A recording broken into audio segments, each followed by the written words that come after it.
Boys, we're going to have a family meeting tonight because I want to talk to you about what opportunity is coming up and why dad might have to do some things that are a little bit different than the last 2 years and help them understand that, right? So what's going on, guys? Austin Zaback here with another episode of the Austin Zaback Show. I have a very special guest today, a guy that I've admired from afar for a really long time. I've looked at, and this guy is just the real deal. He's down to earth. He's a family man. He's a phenomenal business person.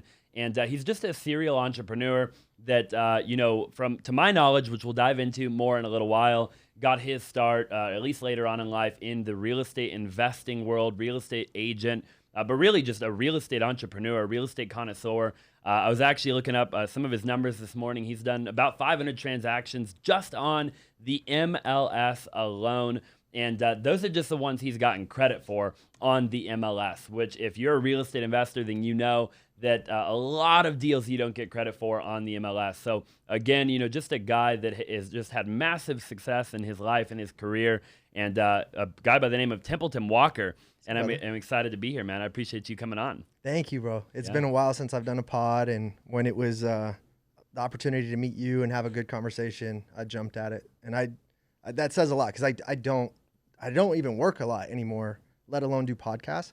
But I was so excited to meet you and pick your brain, quite frankly. So here we are. Awesome, man. Well, I appreciate you being here. Well, feel free to ask me any questions on air or off air too. Yep. So I'm an open book just like you, like I kind of was saying. Well, yeah, dude, the feeling's really mutual. I feel like I actually looked up. So you became an agent in 2013. Yeah. I became an agent in 2015. Yeah. And for a long time, like I've watched you from afar, and obviously we have a ton of mutual friends and stuff like that. And I've always kind of like been intrigued by like what you do. And I feel like there's a lot that I don't even know. Mm-hmm. And so I'm excited to like be here and pick your brain on like how you got to where you're at and what that took and the trials and tribulations you faced and just the adversity, whatever we get into. But I guess we can start there, man. So like, when did you get into real estate? Were you a real estate investor prior to 2013, or did you become an agent first? And that was kind of your initial thing that you got into?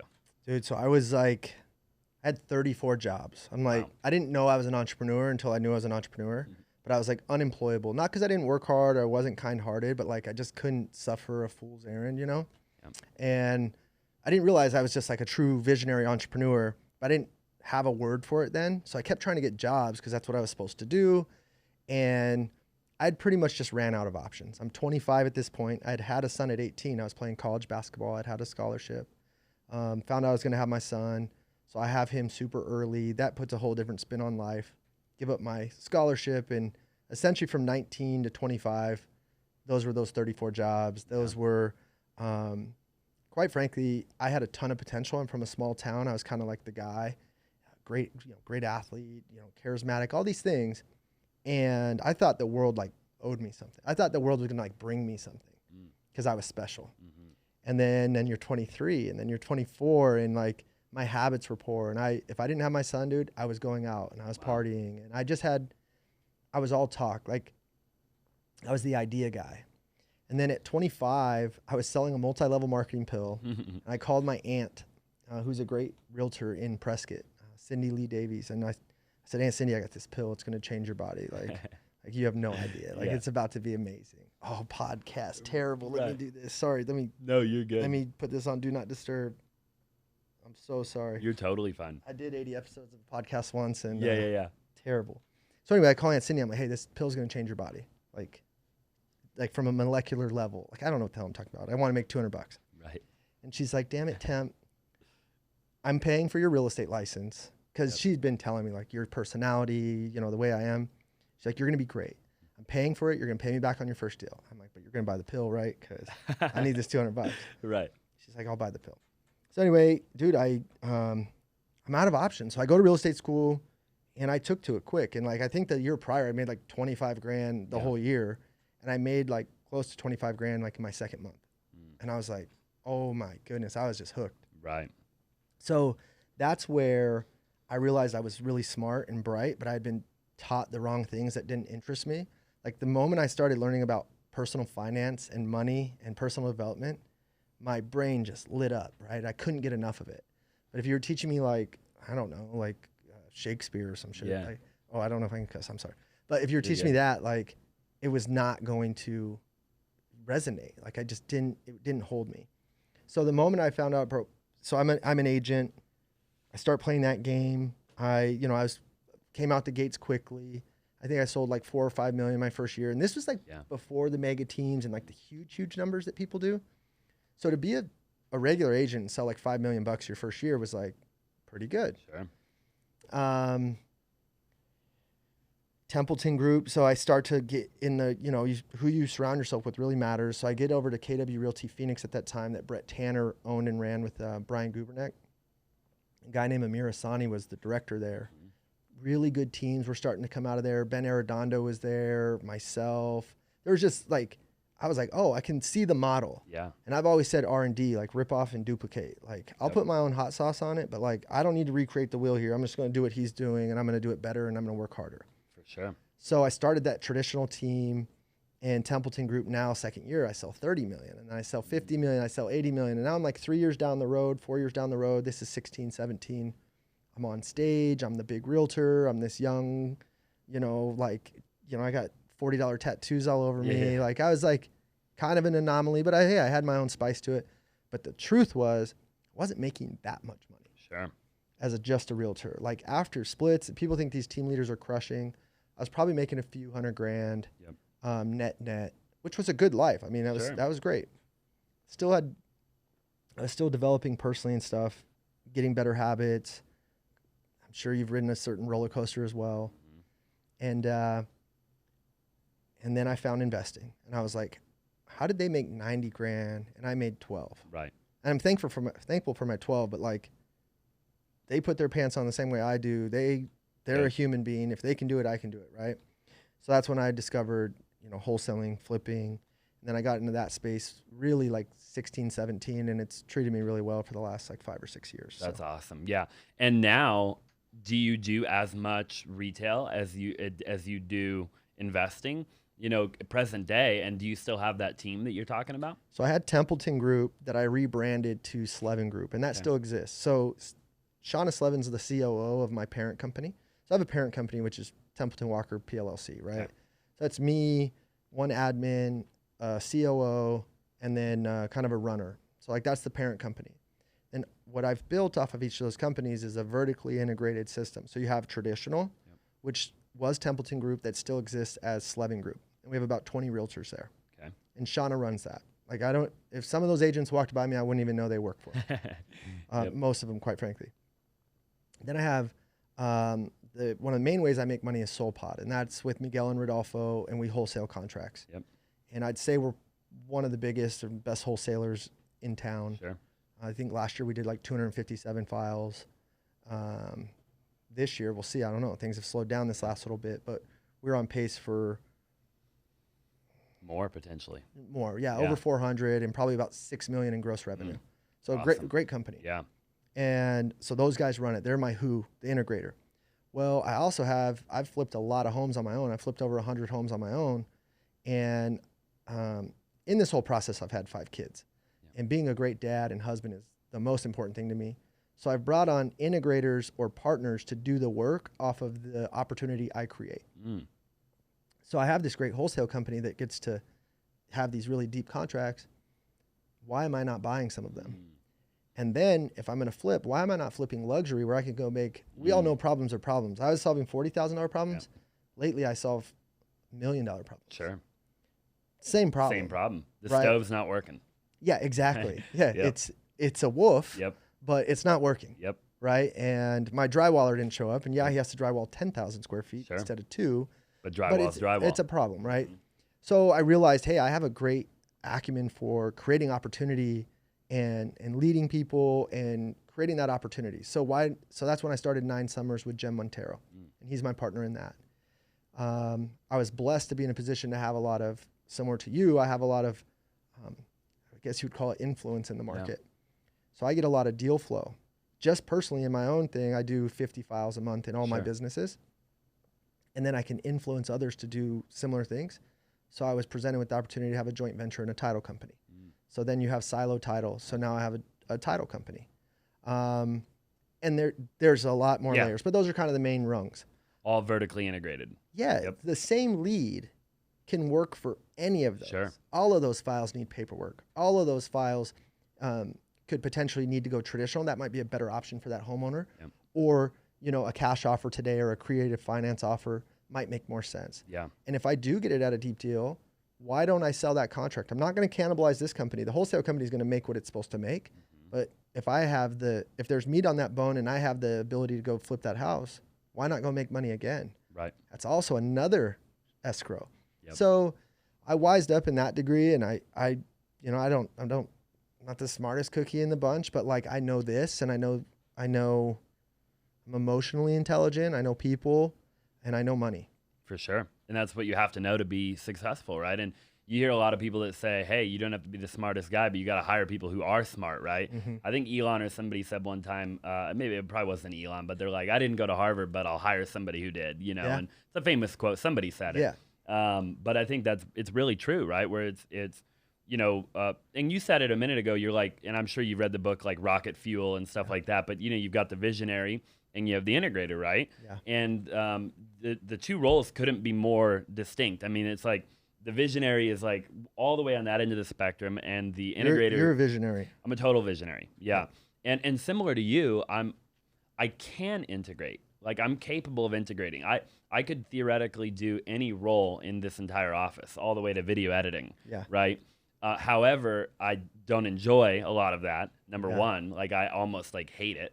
And number two, I'm not the best at it. Like I'm not the most efficient. Like there's somebody out there that could do it better than me, right? That's Dan Sullivan's Who Not How, right? Like the question is not how do we do this? Because you and I will figure out how. Sure. And we'll do the work because we have crazy work ethic, and I'm like maniacal, and you seem the same. Like I'm obsessive. I will get it done, but it's going to be like beating my head against the wall to get it there. When if you have someone who's great at this, it's going to take them 10 minutes. 100%. Right? So it's not how to get that done, it's who can get it done. Mm-hmm. And then typically you and I, what we're going to do is create visions and opportunities so big, there's room for everyone to plug in. And now their zone of genius can fit inside my vision. 100%. So that's what I've done well, and I've created big opportunities for people who are quite frankly more talented than me, but they don't have what I'm bringing to the table is capital, network, vision, leadership, and quite frankly, it's like if you're going into this scary jungle, you want someone to grab your hand with a machete and be like, come with me. Yep. And I'm that guy. I'm like, dude, and I should be frank, I don't know what's out there. Yeah. But I have faith that I'm going to figure it out. Sure. So you have risk tolerance too, right? And I think that's huge. Every entrepreneur, every true visionary and entrepreneur, one of the big things, along with all the things you just said, is they're willing to take the risk, right? They're willing to, at the end of the day, they're willing to be the fall guy. And if things don't work out, like it really is on like that guy, right? Yeah. And I think that's something that the visionaries, I've met a lot of integrators that are almost a visionary, but they won't take that risk. Yep. They don't, they could theoretically be a visionary and be the entrepreneur, be the business owner, but they're not, they're smart enough. They're fully capable enough. But the risk, they just are scared of taking that risk, and therefore they'll never do it. And they're okay with being an integrator. They are, and it's the word you use is theoretical, right? Like theory and in-game application are two different things. Yeah. And some are built for it and some are not. So you can theorize, you could know the numbers and say, hey, that deal doesn't work because of this, or this deal does work because of this. But when I'm the one putting, $1 million on the line, that's a whole different experience, right? So that's the difference. I have friends who are so much smarter than me, like straight up, so much smarter. They don't have that switch that I have to. Yeah. They're not going to pull the trigger. Yep. When you got to pull the trigger. I completely agree. There's so many things that you said that I want to like dive into individually. I'll start by asking. So like, you ran a retail team, you became an agent, you ran a retail team. And you said it best, back before the mega teams were, the Jason Mitchells or the George Laughtons or the Ryan Serhants or whatever, right? And I run a team, and I'm actually with EXP now. In your opinion, I feel like there's so many people that want to go start a team. And you said, hey, it wasn't that profitable of a company. Like when you look at it objectively and say, okay, I'm running this thing as a company, but you're really not making a ton of profit. like, what do you think the future is of teams? You know, if somebody's watching right now, maybe a real estate agent, they're thinking about starting a team, or they're running a team right now, but they're banging their head up against the wall and it's just not profiting. Yeah. You know, I mean, I guess it's a twofold question. What is the future of teams? And then, like, can a team be ran at a high profit margin? Is it even possible with the agent turnover and all the things that come along with running a team? So I'll speak to the first part first. Like, can it be done? Yes. The issue is, and this is any business I've learned, is you have to set very clear standards, vision, and culture in that company. And you have to know your value as a team leader on the front end. Because what I did, and I'm sure you did this in the beginning, is you gave like crazy splits because you didn't see yourself as valuable enough. So you're giving like a 10% or a 15 or a 20% split. Like they're taking 90%, 85, 10. And then you're supposed to go run G&E, marketing, rent, all this stuff on 10%. And the only way that works, and it masks, it hides the truth, is when you're still in production. So I was still in production. So I made a lot of money on my deals. There was a few 50-50 leads that kind of made sense. But the true meat of the whole thing was, you know, if you have 20 agents doing 1 or 2 deals a month each, that's where your volume comes in and you're making nothing on it. So as soon as I got out of production, it was pretty glaring that it's not that profitable of a business, which I could have optimized and improved on. So if I was going to go start a team right now, you have to be truly valuable. And that's what a free market is. Are you the most valuable person for people to tie their little boat to your big boat to go further with you? And the way you're going to do that is education, business, leads, you know, education, leads, accountability, opportunity, right? Hey, jump in this flip with me. Hey, own a unit of title with me, whatever that is, right? You have to create bigger opportunity than they could have alone. Otherwise, if I'm an agent and you're willing to do the work, just go do the work. Why I'm just gonna be a solo agent? Just keep your money. Why give up my commission? So team leaders that figure out how to deliver massive value, and this is business. If you figure out how to deliver massive value, there's always going to be a place for you. One of my favorite quotes is, there's always room for the best. I love that. So yeah, there will be teams, but the teams who are calling themselves the blank group, and it's like them and 2 friends, like, just sell your own houses. Like, stop trying to teach your cousin how to sell houses who's not going to ever sell one. You should just go produce. The turnover is too high then too, right? And that's a big problem I think teams have, is that they're turning over. I mean, it's like an agent joins, an agent leaves 90 days later, 180 days later. And Austin, the thing I hate about that business model is it actually empowers mediocrity. Because if someone is Austin Zaback, he might be on Templeton Group for like 6 weeks before he realizes, I want to be Templeton. I want to be Austin Zaback, right? And that's why it's called the Zaback Group. That's why it's called the Templeton Group. You and I have some ego inside of us that's driving us. 100%. Right? Like, that's the truth. So when you get that killer, they're going to leave your system, right? Because unless you can go be a you or a Jason Mitchell or a me, whoever, who can maybe create a big enough vision to contain that, but unlikely. And then if they're terrible, you're going to cut that fat. They're not selling anything. So it really... It's like this middle... Yeah, it wants you to... And I don't want to be near anything that mediocrity is what I'm looking for. I have no desire. I want to be around greatness. I want to be around people who think big, massive, efficient, powerful, intent. Like, I want... That's the energy... Because I'm a big energy guy. I'm a weird dude, right? I'm wearing a Bob Marley shirt here. Like, I am my own person and I know what I want. And people who are okay with I will not be around. I will not spend time with them. I really love the way that you put that. It's so funny. You know, there's multiple things that I'll touch on, but I've had 19 jobs. You've had 34. You and me are very similar in a lot of ways. But anyways, I joined the Jason Mitchell group. By the way, Jason's a good friend of mine. I like Jason a lot. He's been on the show. And, you know, I joined his team, I want to say, don't quote me, 2017 or something like that. And I was on his team for probably about 6 or 8 months. And I walked into his office one day and I said, hey, Jason, I got to leave. You know, I got to leave, right? And he's like, how come? And I said, because I want to be you. And I can't be you if I'm on your team. Verbatim. So like what you just said I'm like, it's bringing back, you know, I'm like, that's like, you're right on the money, right? And we've never even talked about that before. So the fact that you hit the nail right on the head like that, you know, tells everybody, hey, this is true. Yeah. You know, and another mentor of mine gave me advice one time as it pertained to the retail team. He's like, Austin, you just want a team of 100 people that do 3 to 5 million a year. Yep. You know, and he didn't tell me why at the time, right? But now it makes sense when you think back on why was he saying that, and he was saying it because it goes hand in hand with what you're saying. Yeah. The $20 million a year producer either is never going to join your team or he's going to leave very quickly, and the $1 million producer, you've got to hold their hand too much, right? Yeah. Or the $0 producer, you know. Yeah. So, man, I love what you're saying there. So for me, then to discover what was at the root of that and why it didn't feel good for me is I've understood that I don't like being obligated to things that I'm not in alignment with. And what I mean by that is it feels terrible to underserve people, to underserve relationships.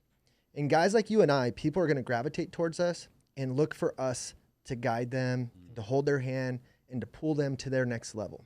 Sure. You're a natural leader. I'm a natural leader. People gravitate towards us. So they're looking at our relationship like, man, Temp's going to save me.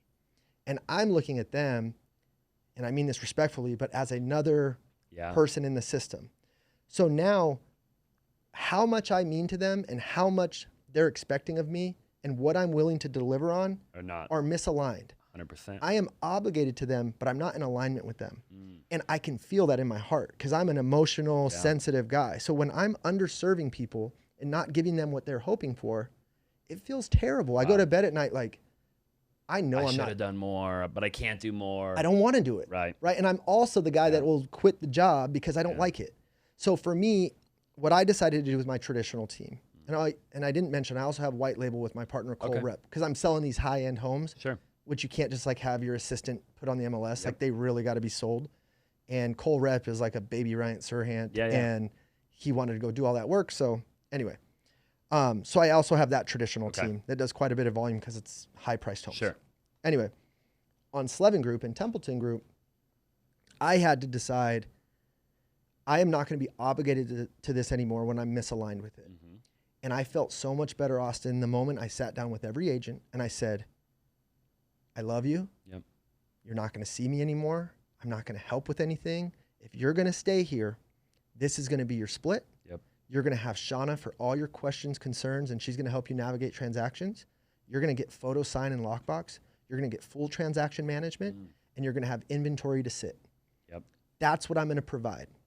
But for me to take my time or energy, I need you to know that you're not going to get any of it. Yeah. And if you wanted to leave, I'll help you. I'll set up some interviews for you, some calls on some more robust teams. Sure. But it's not me anymore. Yep. And you set that expectation perfectly clear. And I said it, and that freed me. Yeah. So dude, I can only imagine. So if that team does or doesn't, and I run it on such low cost now because I'm not providing all the stuff. It's here's what you get. Yeah, and that company doesn't make me a ton of money. Yeah, but for sure. It's profitable. I probably make $100,000 a year from it. But you know, it's almost you and me are extremely similar in the regard that because you know wholesaling and flipping, well, not so much flipping the last like year or 18 months. Previous to that, I flipped more, not as much as you, but wholesaling and all that. You know, that was always kind of my main thing too. You know, and but. You know, and I thought so many times over the years, ought to shut the retail division down, you know. And one of the main reasons I never did was because it did actually go hand in hand with what I was doing. Because, like, if I flipped a property, it's like, well, I need to list it. So I want my sign in the front yard because then maybe I generate another buyer or another seller and I make more money, right? Or somebody on my team has an opportunity to get a listing handed to them or get their name in the front yard or whatever, you know, and vertically integrated, to your point. But that works as long as you've set up the appropriate expectations where you're not feeling obligated to go blow smoke up all the realtors' butts on Monday morning and be the rah-rah team leader, unless you love doing that. Sure. For me, I didn't want to do that. Yep. So I had to set very clear expectations, but why get rid of that? I need this service. Yep. Actually, a lot of deal flow comes from it because these guys are in the streets, you know, drumming up deals. Who are they going to bring it to? Right. To the investor division of the company, right? So it's necessary. It's a great thing to have as long as it's not draining. You know, I look at business like a tree, right? And like this big trunk for me is my investment business. and I have these branches that earn. But if these branches are going to drain the trunk, I have to chop them. Yep. Even if they make a bit of money. But I can have a really healthy branch if it doesn't need anything from me. Sure. And it actually does feed the trunk, right? It's going to provide, I don't know how trees work, shade and water and all that, but it can be a healthy thing if you set it up with proper expectation. And that's what I learned. I mean, it took time though, man. I did it right. I did it wrong. Yeah. I've done it wrong again. I've done it right again, right? Like it's a constant evolution. Yeah, I totally agree. Love everything you're saying. Let's talk about investing, wholesaling, flipping for a minute. You know, when you started wholesaling, we wholesale quite a bit too. We do a lot of deals together. Yeah, exactly. Yeah, and see, I'm so far out of that business. I don't know now. either. I'm at a point where I'm Miguel like, and Brendan do them. right, exactly, which is incredible, you know. And Brendan's amazing, as I'm sure Miguel is. So Brendan. yeah, he's just he's like my brother from another mother, you know. Yeah, he's amazing. Yeah, we're best friends and the whole thing. But what, like, you know, I guess when you wholesale, a question that comes to my mind is, at what point do you look at a wholesale deal and you say, okay, I'm going to flip this one? Because, you know, and then at what point do you just wholesale it? Do you have some sort of parameter that it has to fit into? Because you flipped quite a bit of homes. I mean, how many homes would you say if you just had to ballpark it? Do you think 200? Okay, that's a lot of houses. Yeah. You know, I mean, I probably flipped 40 or something like that. I mean, at the most, you know. So yeah, how do you decide that? So for me, I had to get clear that so last year I became partners with Miguel and Rod. So just to give you an idea of my evolution in wholesale was I was a one-man shop. It was me and an assistant. I was temp, send me your deals. You know how everyone says send me your deals? I kind of think I created that 6 years ago. Like I think I'm the source on that. Right. Don't quote me, but I'm pretty sure. So send me your deals was my thing, right? And I've been saying that on the internet for 8 years. So I'm getting a ton of deals. So I'm underwriting everything. I'm dispositioning it. So I'm highly profitable. Sure. I'm making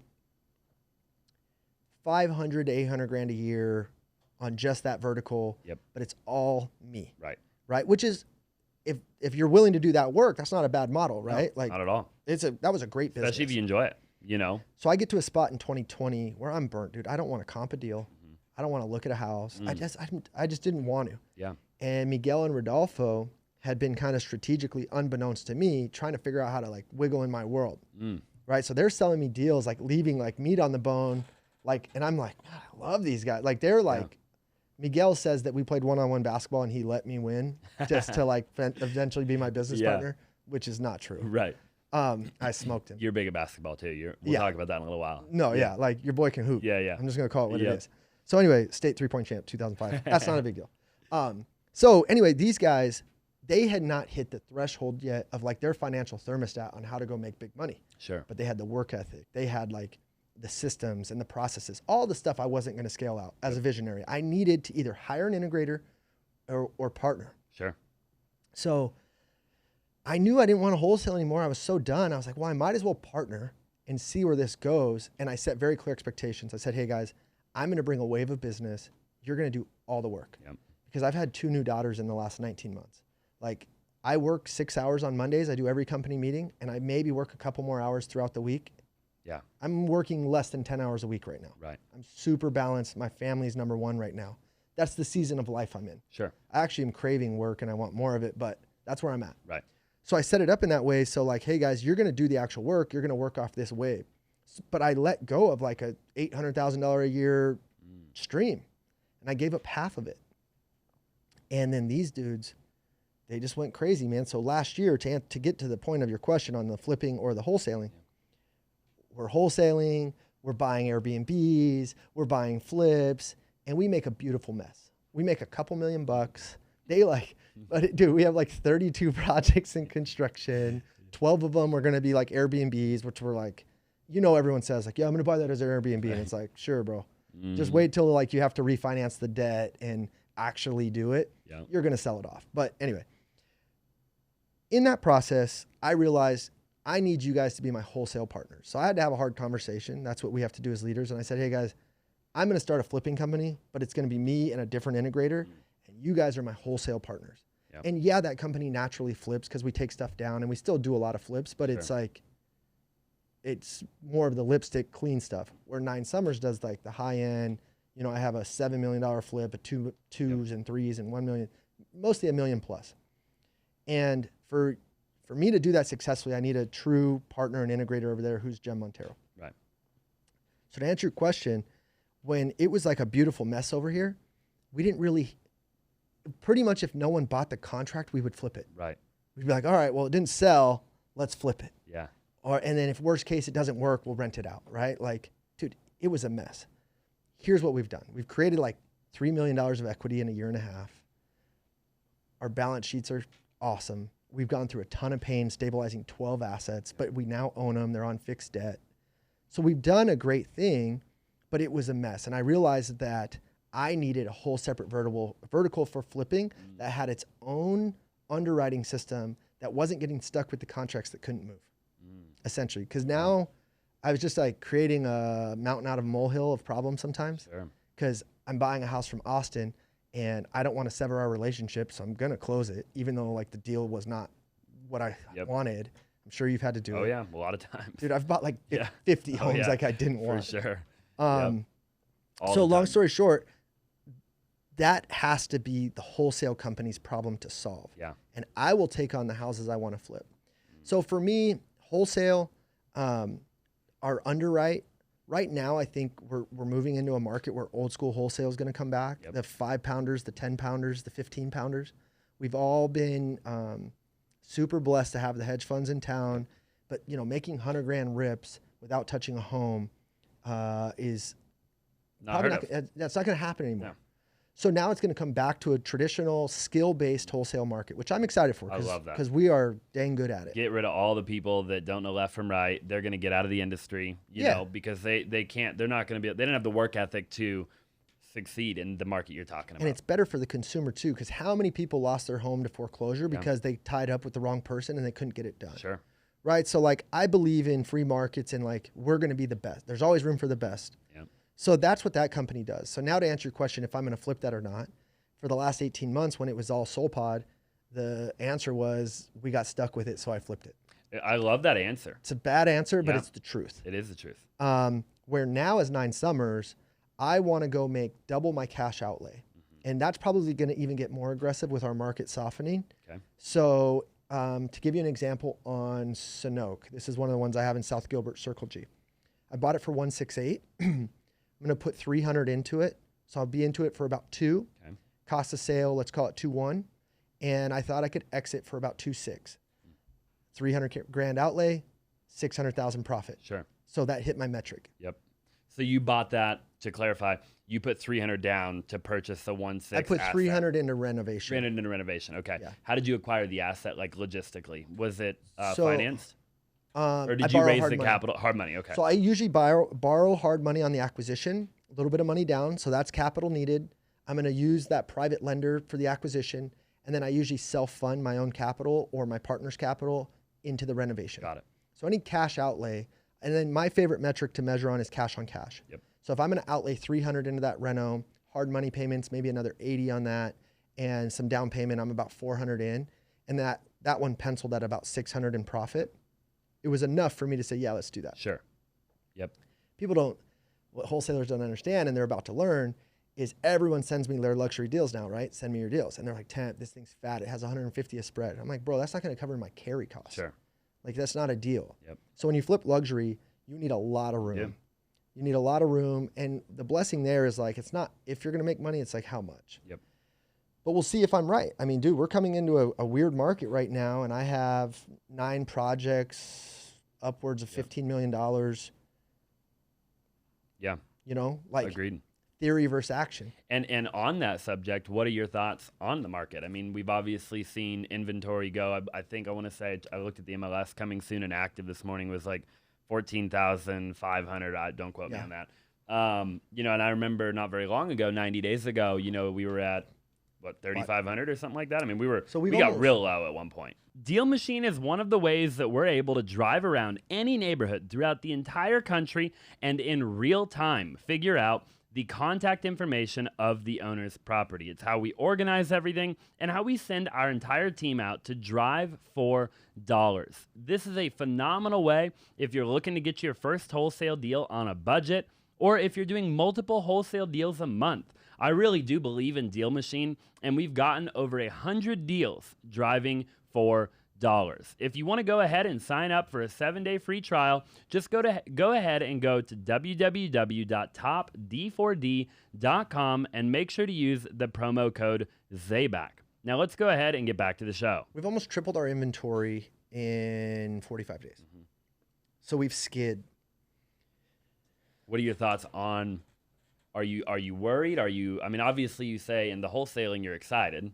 Mm-hmm. Right, but holding in this other company over here where you've got these luxury properties. That's my biggest risk. Okay. So to make it super simple, like for the viewer to understand, anything that I've stabilized on fixed debt, I've gone through the trouble of like stabilizing this debt on long-term debt. Mm-hmm. I will never sell that. Like I'm a firm believer in owning real estate forever. Yep. Right, and then you play the refinance, take your cash kicker, no tax game. You get your depreciation because we earn a bunch of money. You need depreciation. I'm going to do that. Right now, anything that I have on short-term, higher interest debt, I want to move from ASAP. Yep. So I'm incentivizing my crews to work faster. I'm putting cash spiffs on the end of jobs. Like, hey, have it done by the end of this month and there's some extra money for you. Yep.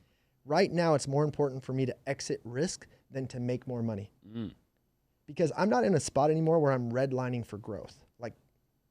Like I'm set. Yep. You know, I'm nowhere near done, but like preserving capital in what I've built is almost as important as continuing to grow. So I'm in a season right now where I can very clearly see the iceberg that could take me out. And it wouldn't take me out. I'd probably have to sell some assets, but like, God forbid all those didn't sell and I had to like stroke like $1 million. I'd have to sell a couple things to make that happen. Like that would be hard. That would be really hard on me, and I'd have to absorb that. Yep.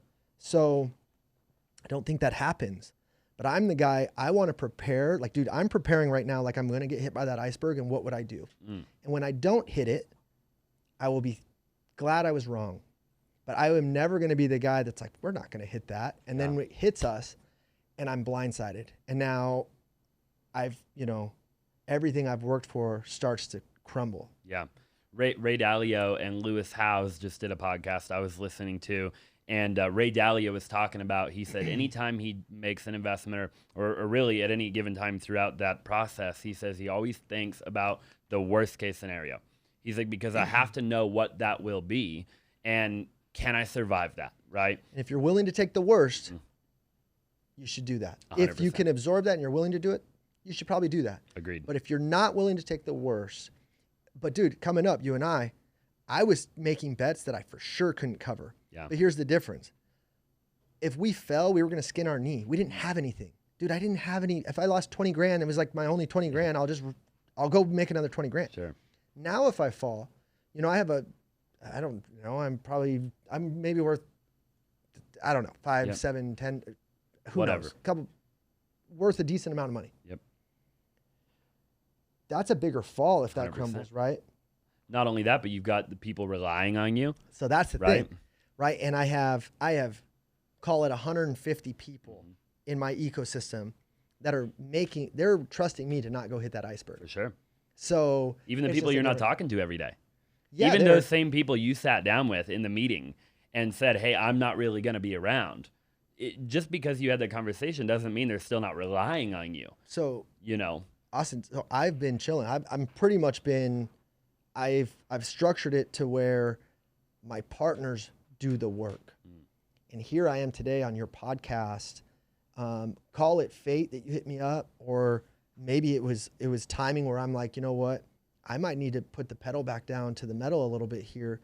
One, I think there's probably some fear in there. There's risk that I'm hedging. Two, I think there's gonna be so much opportunity in these next 12 months. And when I'm obsessive on something, I will win. Yeah. Like I'm a dog. Like there's no one that will outperform me or outwork me. So I'm kind of in that zone right now. I had a conversation with my wife. I was like, hon, I think it's gonna get bloody.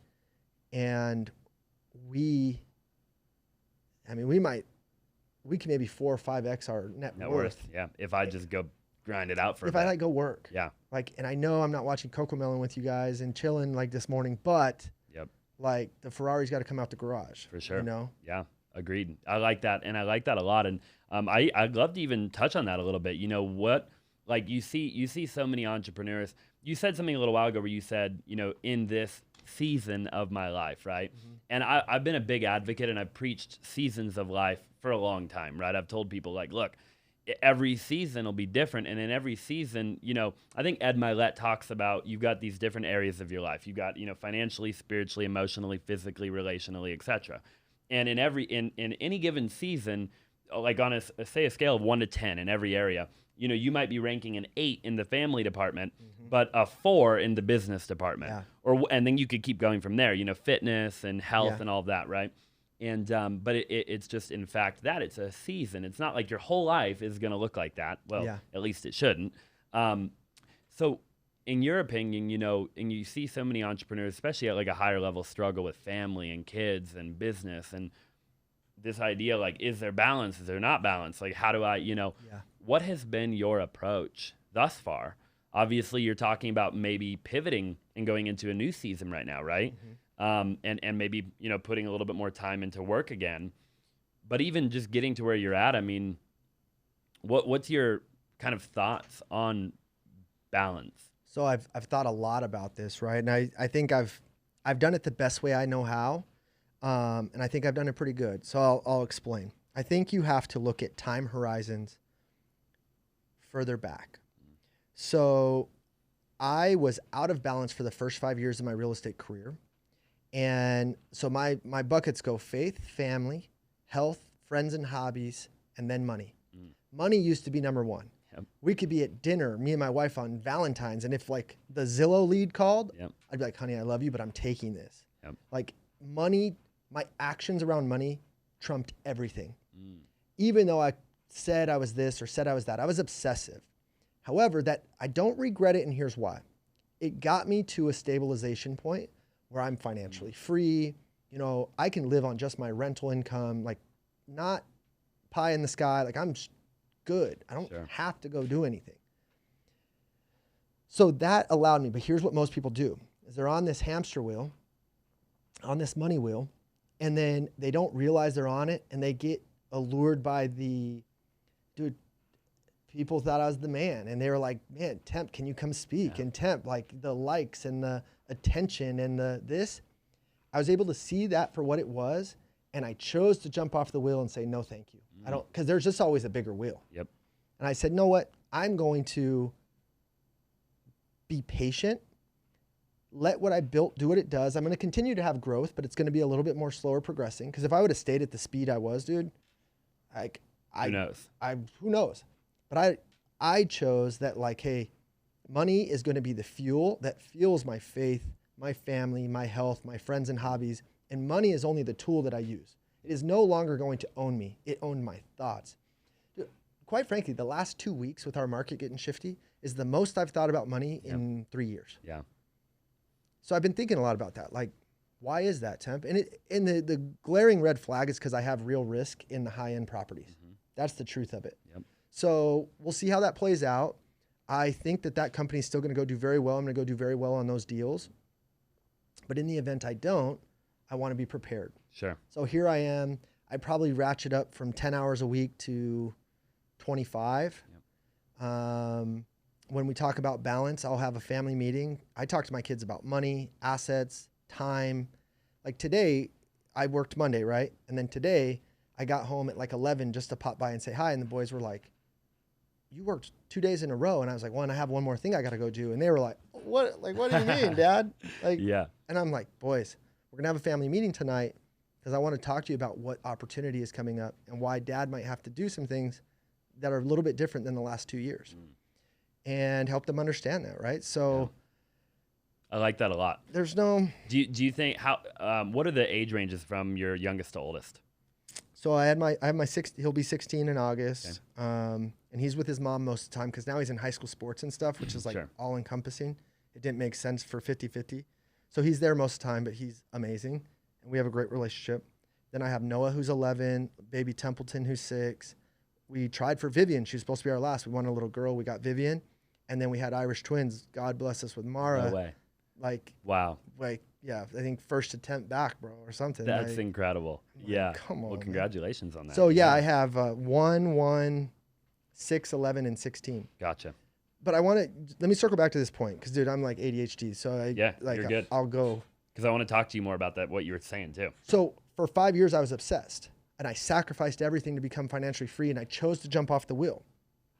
So if you look at a 5-year time horizon, if that's what you're looking at, I'm out of balance. Let's move that to a 10-year horizon. Those 5 years gave me 5 years of leisure. Now I've moved to a 50-50 balance. Those 5 years of obsession, when we move to a 20-year, it's now a quarter of my time. Is that a fair trade? Those 5 years of obsessions for 15 years of leisure? Yes. Yep. So I think big thinkers and wealthy people and people who are thinking about money are patient and they look at things in a long game. I don't make decisions based on next month or even the rest of this quarter or year. I make decisions on assets in 5-year, 10-year increments. Yeah, I love that. I think it's incredible. I think every real entrepreneur or real visionary, you can't get around the season you're talking about of like, dude, I was just relentless about money, and that was my everything, and I'll take the call Valentine's Day night. And I think anybody that really builds anything worth a dang, like they have to go through that season. I don't think I've ever met anybody that didn't go through that. Like they just were balanced since day one. They went to the gym all the time and they were perfectly balanced to their family and they gave enough time and energy to their business because there's just not enough time in the day. When you go through, there's certain seasons where you just have to. When you want results, you need obsession. Yeah. When I get super fit, it's because I'm obsessed about it. And when I, just crushing business ideas, it's because I'm obsessed about them, right? So that's where I think it's like the book, The One Thing. Yeah. All right. If you play the middle, you're kind of vanilla. You're not going to do anything great. But if you obsess and sprint and then obsess and sprint. So like, dude, when I'm with my wife and kids, I'm with my wife and kids. It's pretty hard to get me at all. And when I work, I will get more done in 2 hours than most people get done in a week. Sure. And I do this thing where I just I write out everything in my brain that feels like it needs to be hammered. And I don't get up until it's done. It usually takes me like 40 minutes. And I just eat all these frogs, hard conversations, whatever. And I just stand up. I'm like, I'm the man. And you feel like $1 million. I'm like, dude, I'm a beast. Like, I just tell myself that. I'm like, I just crush like what normal humans would take a month to do. And it sucked, but I got through it. And now when I go hang out with my kids, I don't have that lingering conversation in my head. Gosh, I really got to call Austin because that deal's not going the way we hoped. And he's going to want a price drop. I mean, who knows? Sure.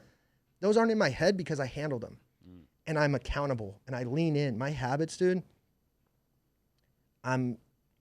if something needs to be solved, if you and I were sideways at all, I am driving to your office, going to look you in the eyes and say, like, we have to solve this because my heart can't carry it.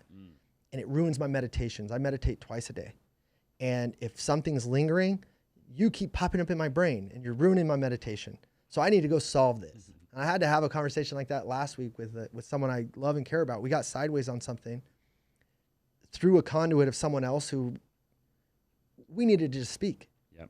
And we spoke and I was like, look, I just need you to know that I see you, I love you, I appreciate you.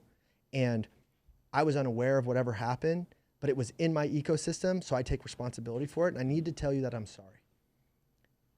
That meant everything to her. I like that. And then the very next day when I meditated, guess what? She didn't pop up in my brain once. Yeah. But prior to that, there's this little scratch of like, you need to handle this. You need to handle this.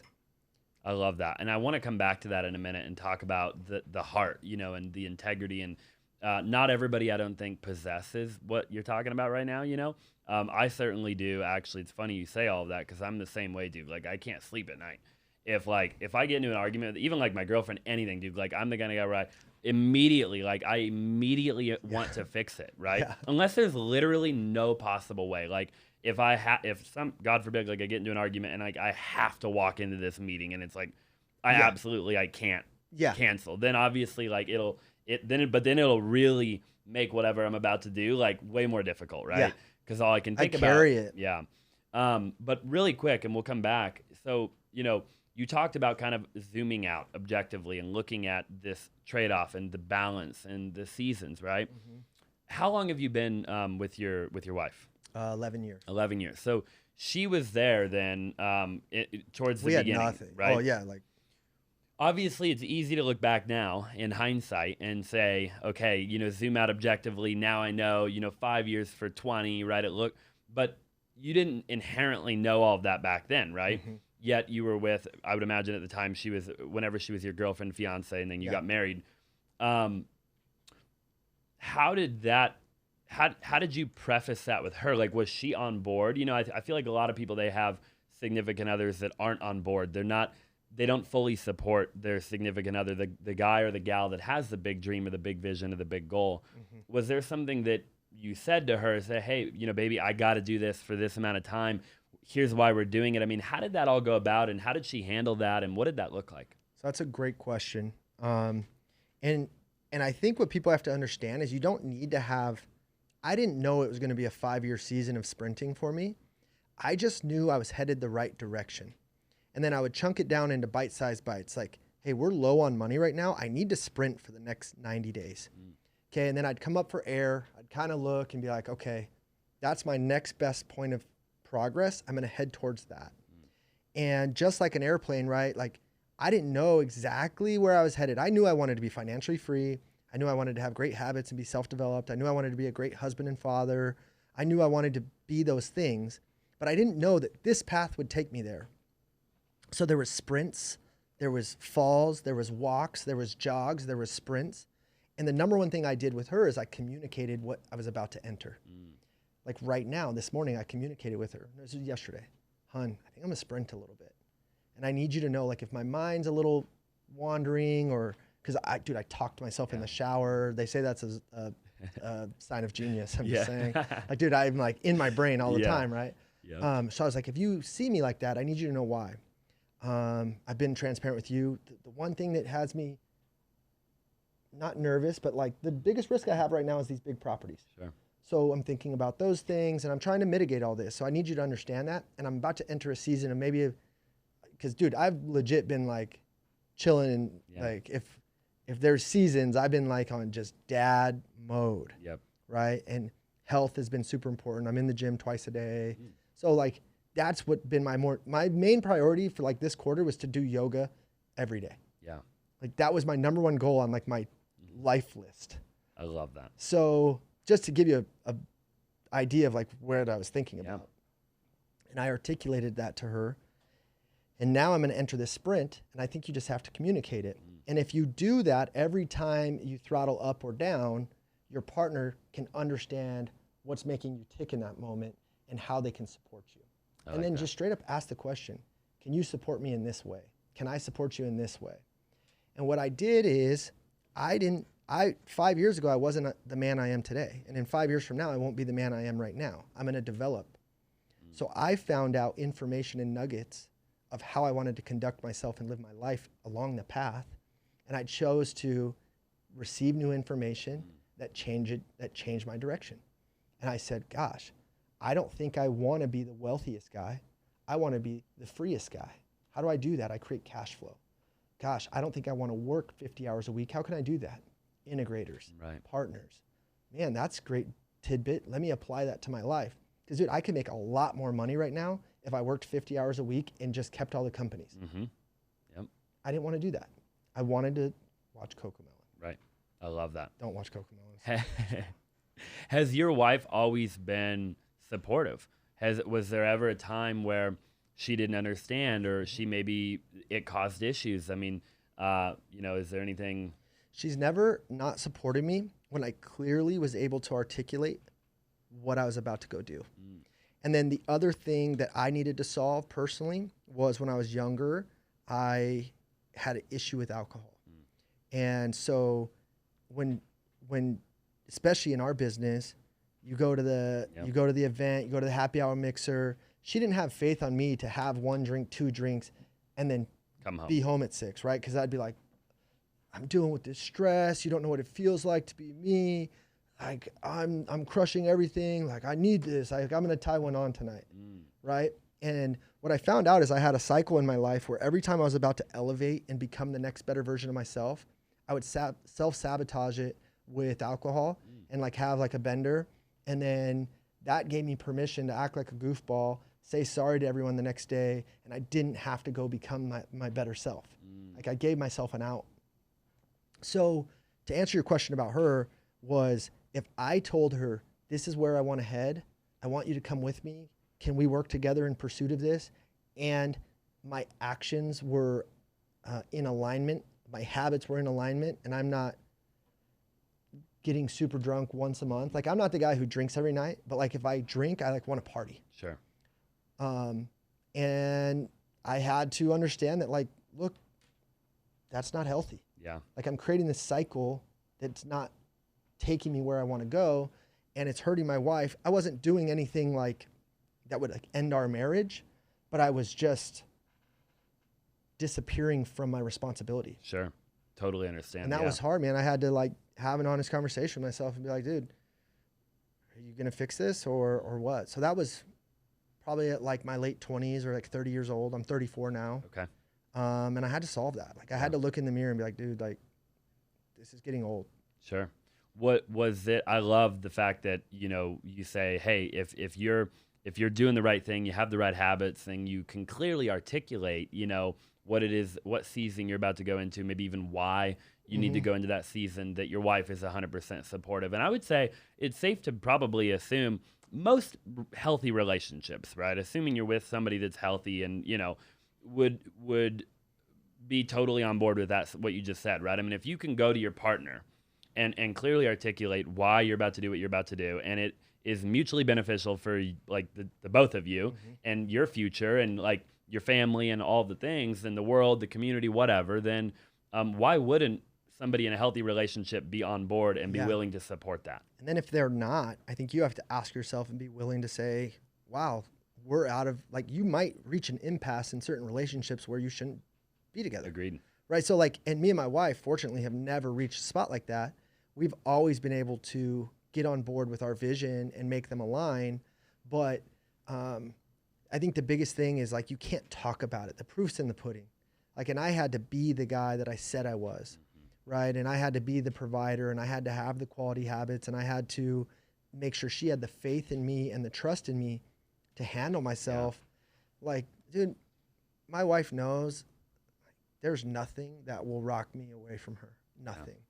And I had to develop into the man that was unmovable. I don't know if that's word, immovable. In or one of those. One of them, yeah. You cannot knock me off Immovable, that. I think. You can't knock me off that stool. Sure. I am going to serve my marriage and my kids. Yep. However, back in the day, you know, the kids are wondering, well, why is dad not home for dinner and bedtime right now? And she's having to tell them, well, you know, he met Austin for the first time and they're vibing and they're freaking wild animals. So, you know what I mean? Yeah, 100%. You've kind of tying a few things together here. You've all the way from like realizing the things that you had, the realizations you had in the wholesaling business, you know, back in the day where you're like, hey, I got to be, you know, you had those conversations, right? To the flipping business and having those conversations with your partners, to the conversation you had with yourself, you know, in your late 20s of, hey, I'm in this cycle and I've got to break it and I've got to be more there for my family, my wife, whatever. You have a pattern of like really understanding yourself and having realizations where I think a lot of people, they have bad habits or there's problems in their business or in their health or whatever it is. And for whatever reason, like change just never occurs, right? And I don't know if it's a lack of realization or a lack of what it is, but how have you over, you know, the period of time consistently been able to recognize a problem in any area of life, right? Whether it be a problem of your own, which is a hard thing to recognize, or other people's problems, just problems created by the economy, whatever, to then finding the solution and effectively making the change. Like, have you know, you say you meditate a lot. I mean, what are some keys that you have? So everything is typically rooted in change. Usually stems from pain or desire. And the pain needs to be bad enough or the desire needs to be strong enough. So for me, I've just identified, you know, what causes me pain. Financial insecurity, I hate. I like being financially secure. And I will always move towards financial security because the pain or the fear around that is strong enough that I will not let it happen. Right. So right now, while everyone's kind of buckling up for what might come, dude, I'm pulling the ripcord. Like, and I'm just a weird dude where I don't care about things too much. I went through that phase. So like, dude, I was living on 29 items for like the last 6 months. And I'm, you know, I make a bunch of money. Like, I'm just a weirdo. So I'm like prepared for the worst. And I don't know, like I think that if the pain were to come, I've tried to prepare myself for it. And then I've also understood that desire can be deceiving. And so like, I think some people get caught up in the desire to, I'm going to go do this thing because they desire attention or accolades from other folks. And then I've also gone a layer deeper to say that doesn't matter to me anymore. I don't care what the world thinks of me. I care what God, my wife, myself think of me, my family. Sure. So my desires are more rooted in like, how do I become my best self as opposed to look like my best self? If you're a real estate agent or a real estate investor, one of my favorite tools that I use every single day in my own personal real estate companies is www.topredata.com. Top RE Data, you can actually get a 7-day free trial, and there are so many different amazing features you can do with this particular software.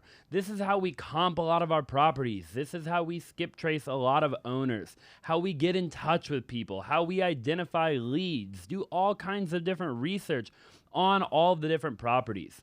They have mobile, they have desktop, and there's comprehensive data nationwide, which is incredible. You can do just about anything with topredata.com. You can find divorces, you can find tax defaults, you can literally find any kind of data that you're looking for, get information, get owner information, contact information. You can even automate different things, you can target different things, and even build out your entire team with topredata.com. So again, if you're a real estate agent or a real estate investor and you are interested, make sure to go ahead and sign up for your free trial for 7 days at www.topredata.com. The way you act, the way you think. And when you're unremoved from like the way people view you anymore, it gives you the freedom to act the way you want to act. Wow. So that gets kind of deep and I can go like super woo on that. But like, dude, my only priority each day is to do my very best to live my life. And I talk about like my dream life gets lived right now. I always wanted an outdoor shower. Guess what? I spent $179 on Amazon. I shower outdoors every day. I love that. I get in cold water 3 to 5 times a day. I run my dog every night. I drive my kids to school. Dude, there's just like, if you have clarity on what you want and it's what you want, then you go do the thing and you don't worry about what anyone else thinks. I love that. So I feel like that is, when I look in here, for you is an evolution. For me, it seems like an evolution, right? Where you, maybe at one point, like as an example, like I cared what people thought, right? And I did things for the wrong reason, you know, and then you evolve and things happen and you have setbacks and comebacks and everything we've kind of talked about on the podcast, and you sell 1,000 houses, right? And the whole thing. And then you become more and more aware over time, right? And you've gotten to a point now where you say, hey, look, you know, a big attribute that you have is you don't necessarily care about the opinions of others and maybe like you don't seek their validation anymore, right? Is it possible for people to shortcut to go from where they're at to like there, you know, to where they're, or do you just have to go through that progression? Tony Robbins will teach you that change is a decision, right? It can happen in a moment if you decide that you want to change. So I don't think you have to go through that, but it's like one of the things when I realized things didn't super duper matter to me when I had to go through this thing where people were like, dude, don't overextend yourself. I bought a big house. I bought a BMW and a Mercedes the same day. Like, I don't even really like cars. Like, I don't know what I was doing. And then I went through it and like 10 months later, I was like, I kind of want to sell all this. Like, I didn't like the weight of it. Like, and I was doing well financially. I just didn't like how it felt.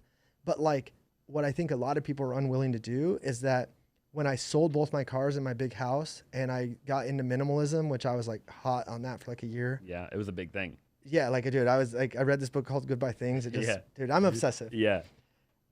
A lot of people were probably like, is Temp's business okay? Like, who knows what they were thinking? They probably thought like my world was falling apart, and I was the happiest I had ever been. So it's kind of like the movie Shallow Hal. If you have the dream girl or the dream life in this scenario, but everyone thinks she's the big, heavy set, not unattractive lady, but you view her as, who is the blonde lady in that? Oh my gosh.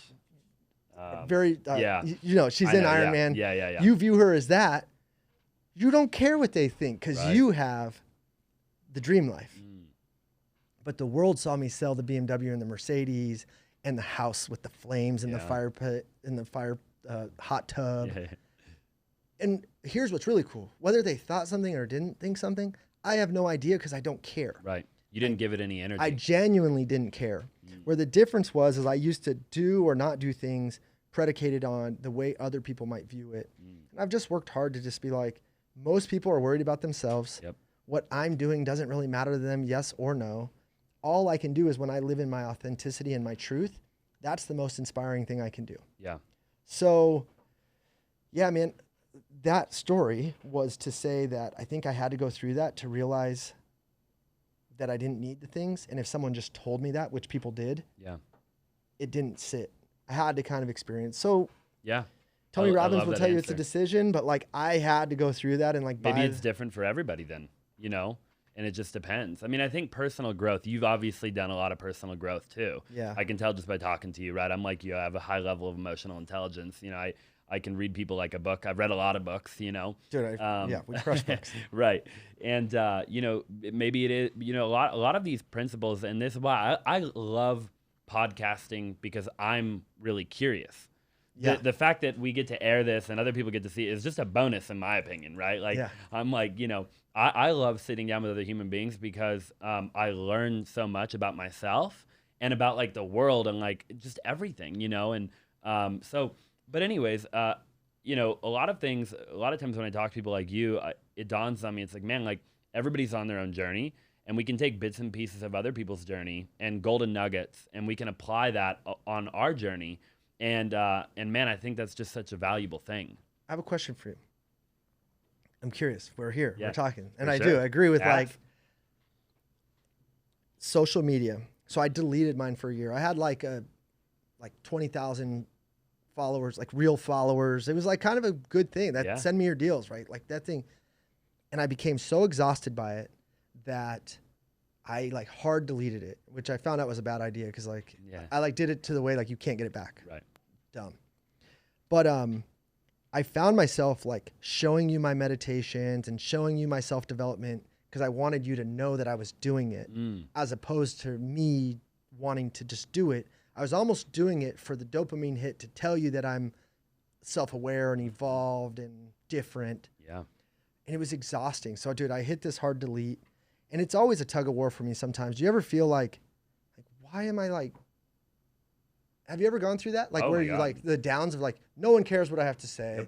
Like this is stupid. Daily.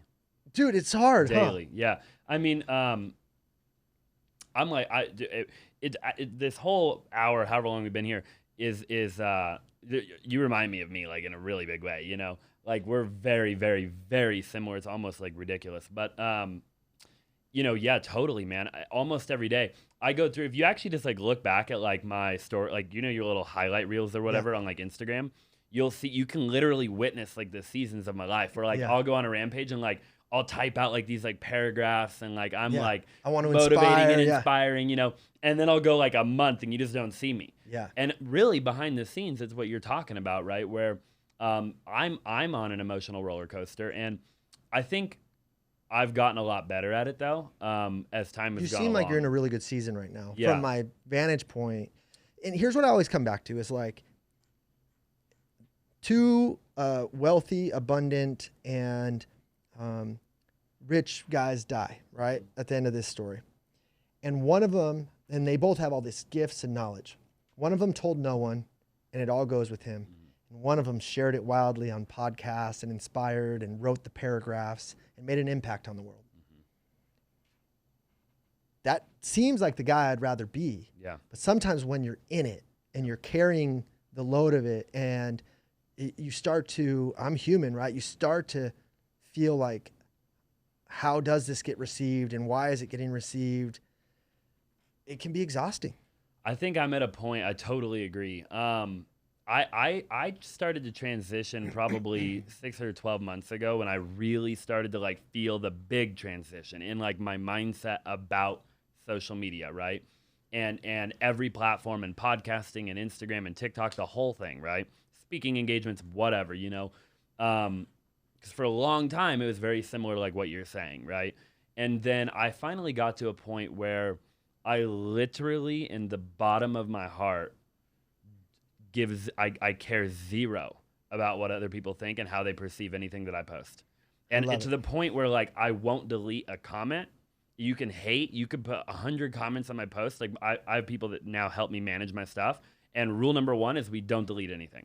I don't care how bad it is. I don't want to delete it because I want it to live right there because I don't care. It literally doesn't bother me. That's awesome. And I don't even want my team to focus on it because I got to a point where I didn't care, so I wouldn't even see it. Like, it didn't even exist to me, right? Like, if I was scrolling through and a negative comment was there, it was like my brain didn't even acknowledge that was there. It was just like, yeah, move on, right? And then my team would focus on it, and I'm like, and it would like derail them, you know? And so I had to get them to a point where it's like, no, you can't care either. Like, if I don't care, you can't care, you know? And that's the self-awareness rooted in the desire of the outcome you're trying to get to. Exactly. And I think that's what I've lacked at times when I've fallen off my social media game. Because, dude, I used to be a killer on social. Like, you know, I did it well. Yep. But I started to feel like, what do I want out of this? Like, what is the end result? To use Gary Vee, I was jabbing, but I didn't really have a right hook besides send me your deals. So I was like, I think that's why, and I've entered this new season, right, where quite frankly, I'd rather all my partners be the face of the thing and I'm chilling. But like, as I enter the next season, social's important, man. Like when I'm on social more, I make more money. For sure. It's the reality. No question about it. When I'm on and I'm sharing and I'm writing the inspirational posts, I make more money. Yep. So I don't know. It's a balancing act. It's exhausting, you know. I think for me, man, like I don't post unless like I'm posting for the right reason anymore. Like I don't care about like anything else. Like it's just that simple, right? Like straight up, like I won't, the same way that you won't go on any podcast, I won't interview anybody, right? Like, and I won't go on any podcast. I'll give you an example. I don't do speaking engagements. I'm a phenomenal public speaker. I'm actually like, well, at least I'm a self-proclaimed phenomenal public speaker. Other people have told me also that I'm good too, dude, you know, but I shouldn't say I'm phenomenal. For my age and like my experience and stuff, I'm pretty good, right? And so, but I don't do it.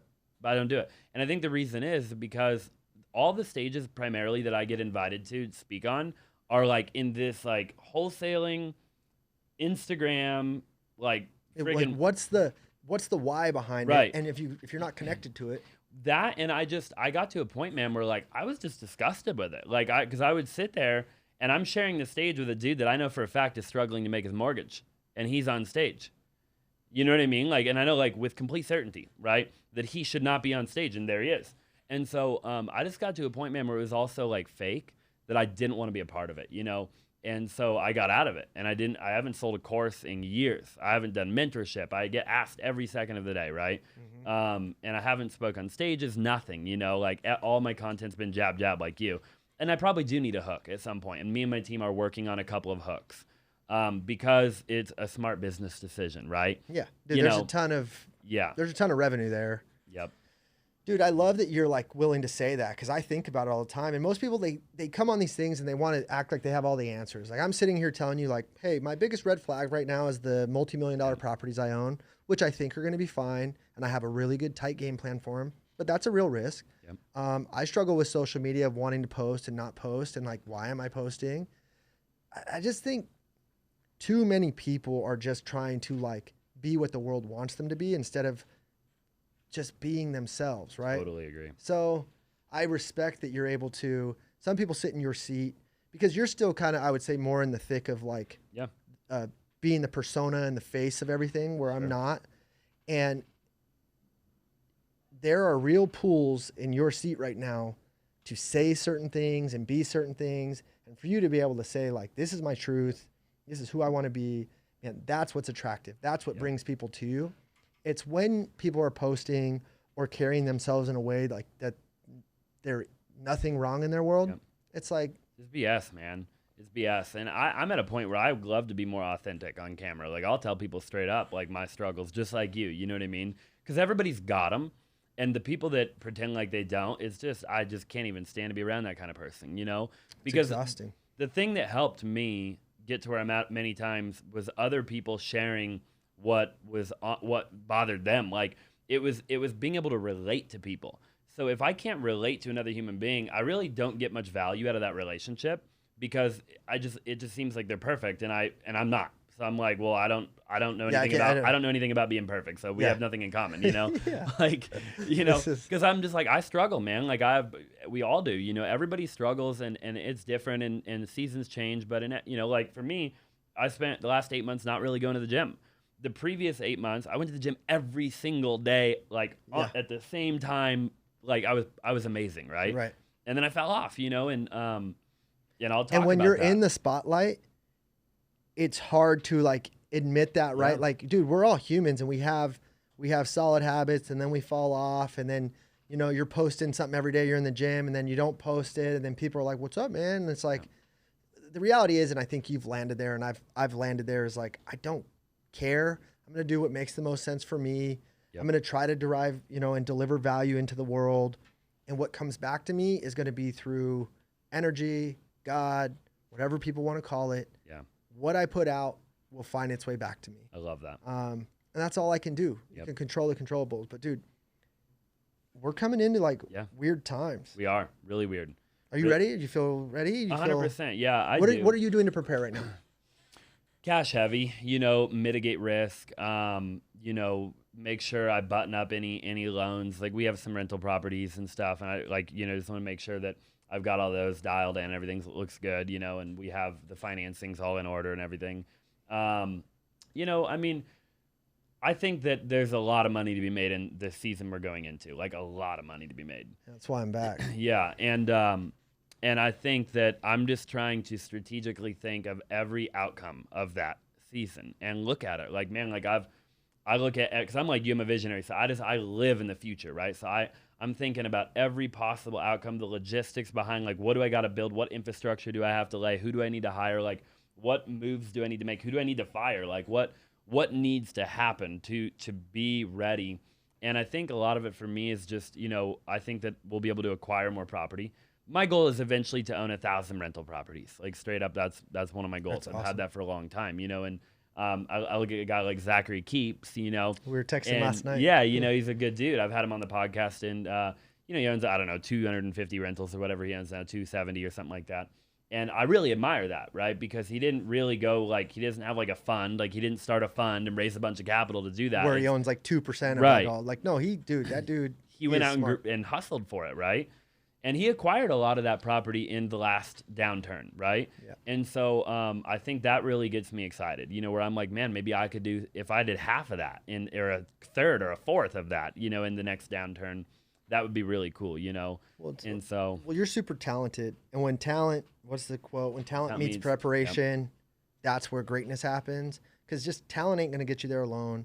And you could be the most prepared person in the world, but if you're not going to, you know. So I think I'm doing a similar thing, right? Like, maxing out of any high interest debt, keeping cash heavy. I like to have what I call a SWAN number, sleep well at night. Yep. Like, this is cash that's being poorly used, but I love the way I feel when I have X amount of dollars in a savings account that's like completely liquid. Like, yeah. Right. And I have all these other like brokerage accounts and stuff, but like, that's my SWAN number. Like, it just makes me feel good. 100%. And you got it. I think every human being should have that. It's like the classic like emergency fund. So right now though, I'm working on trying to multiply that SWAN number just in case. Mm-hmm. Right? So will I maybe have a little less opportunity or upside in this next downturn? Because remember, and you're kind of here too, you seem a bit more ambitious than me for further growth, but like preservation is also, you got to start, very important. You have to start diversifying preservation with growth. Yep. You and I are no longer just redlining growth because we've built a lot, so we have to preserve as well.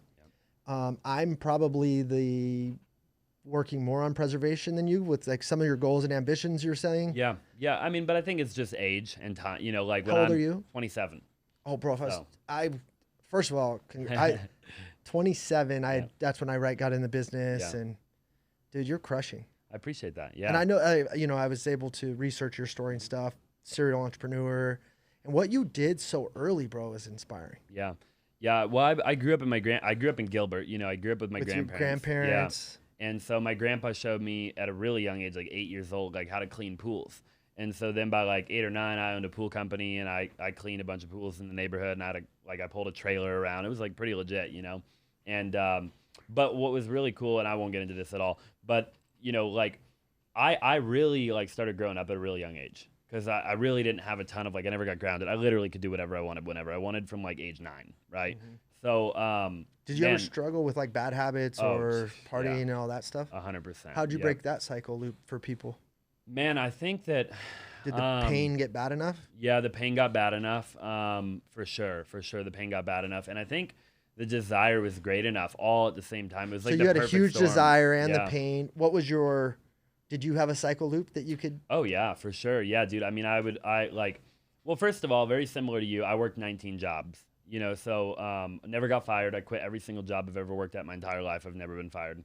So I got fired from like half of mine. Okay, yeah. But you know, because I was a really hard worker. And I did, but you know, but like when the day came where I was done, and I was done right then.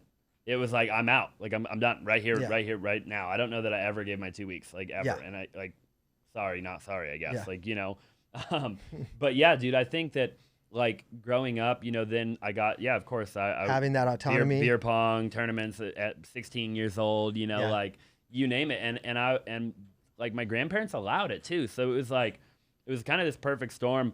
I'm really thankful for all of it because I went through what I think a lot of people go through in their 30s and their 40s. And like you know, like you went through it at a really young age too, in the grand scheme of things. Mine was just like obnoxiously young. You know? But you got those blessings early that have allowed you to have that perspective. And I think like appreciation for the work and the desire way sooner than like I had the desire, but I had no idea like how to even like have the discipline to go attain it. So I was just stuck in the pain.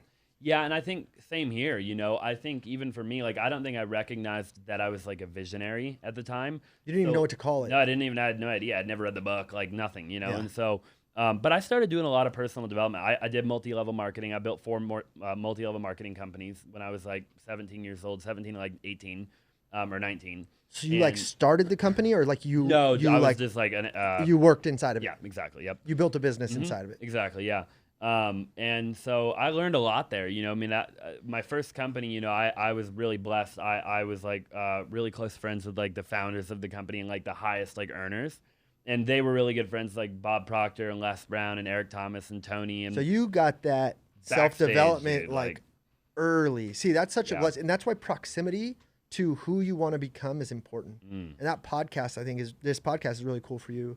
Is you're having conversations with folks that in some areas of life might be a little bit further down the path than 100%. You, and they're able to grab your hand and pull you. Yep. And like there's areas that you're able to pull me and pull Zach, and we're all moving together.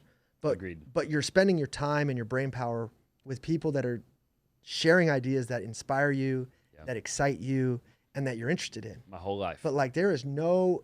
But if you're in the wrong environment and your boys are hitting you up on a Wednesday night, like, hey, let's get out in these, you know, let's.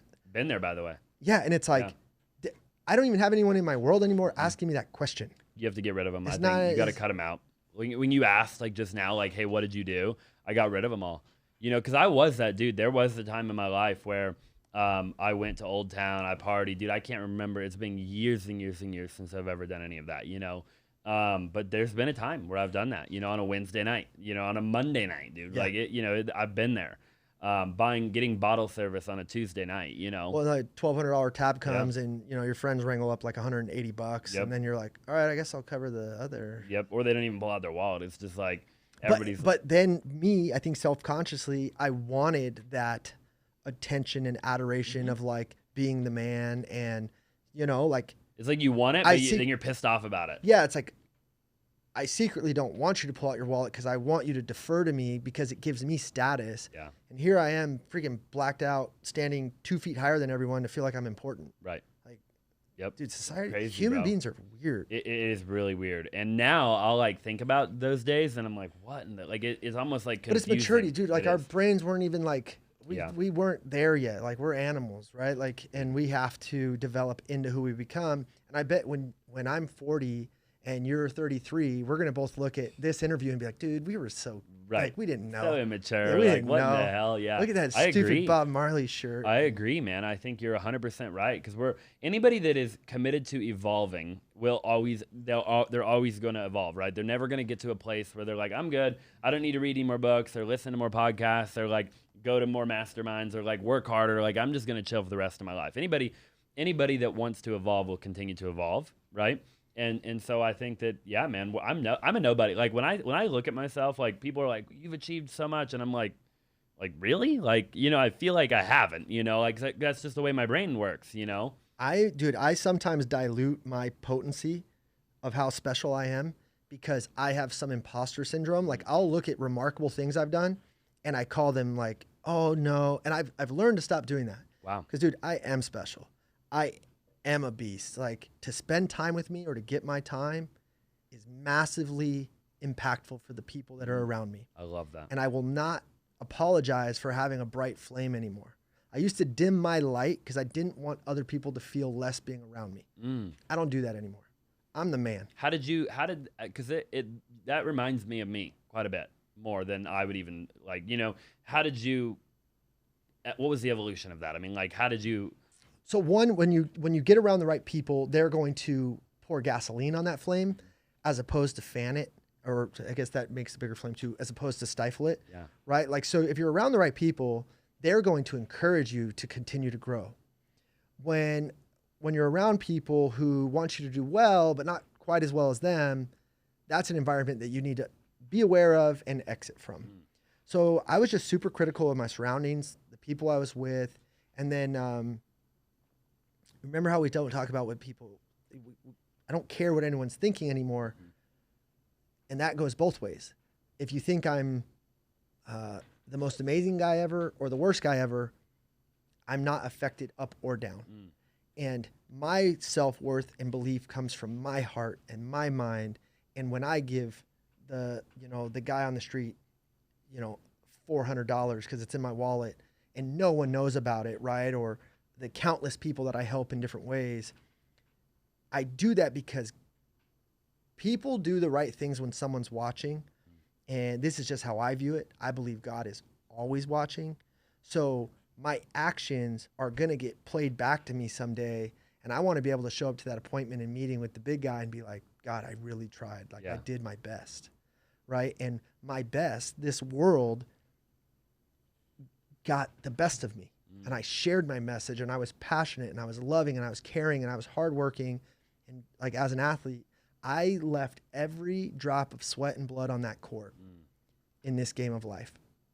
And that's it. So that's how, dude, like, and I'm not going to apologize for being freaking really good at it.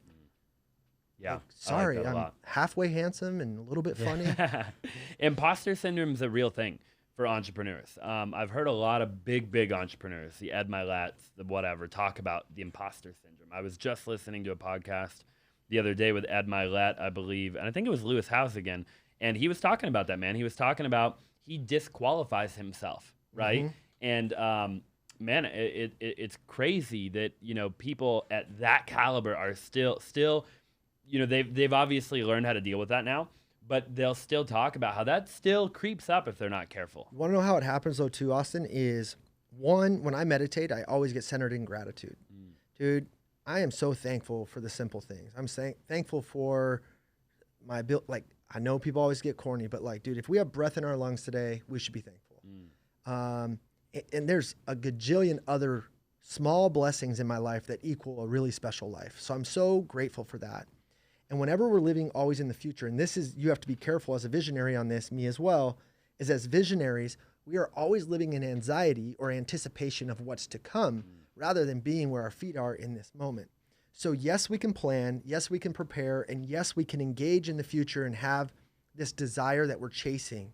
But if we don't remember to be here now, you're never living fully today. Wow. If this is all we have is this moment. So yeah, I want to go do all these great things, but that's going to come when it comes. Yeah. And I'm going to be the guy that's ready to show up in that moment and give it my best.